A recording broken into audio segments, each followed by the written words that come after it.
कि ईश्वर कभी धर्म या जाति देखकर अपने भक्तों पर कृपा नहीं करता।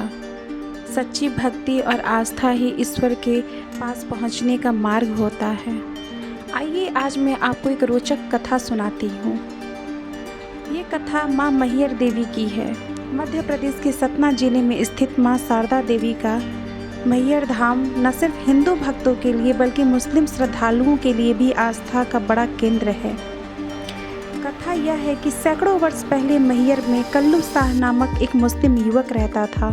वह माँ शारदा देवी की महिमा से प्रभावित था। कहा जाता है कि एक बार कल्लू शाह बहुत बीमार पड़ गया। उसने कई जगह इलाज करवाया लेकिन कोई लाभ नहीं हुआ।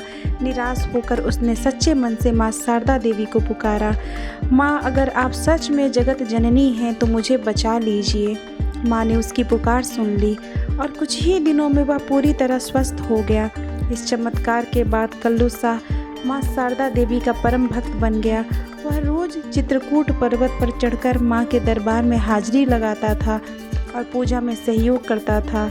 माँ की कृपा से उसे मैहर का पहला मुस्लिम भक्त माना जाता है।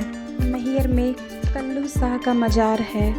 कहा जाता है कि नवरात्रि या विशेष पर्वों पर जब मंदिर में आरती होती है तो कल्लू शाह की आत्मा वहाँ मौजूद रहती है। भक्तों का मानना है कि आज भी कल्लू शाह की आत्मा मैहर में आकर सर्वप्रथम माँ को फूल अर्पित करती है। श्रद्धालु मानते हैं कि माँ के चरणों में फूल हर बार कल्लू शाह ही चढ़ाता है। माँ ने उसे इतना आशीर्वाद दिया कि उसकी आत्मा को भी अपने दरबार में स्थान दिया। दोस्तों, इस कहानी से हमें यही शिक्षा मिलती है कि माँ शारदा उन सभी की पुकार सुनती हैं, चाहे वे किसी भी मजहब से क्यों ना हो। यह कथा दर्शाती है कि भक्ति धर्म से बड़ी होती है। ईश्वर के लिए कभी भी कोई धर्म या भेदभाव जैसी कोई चीज़ नहीं होती है।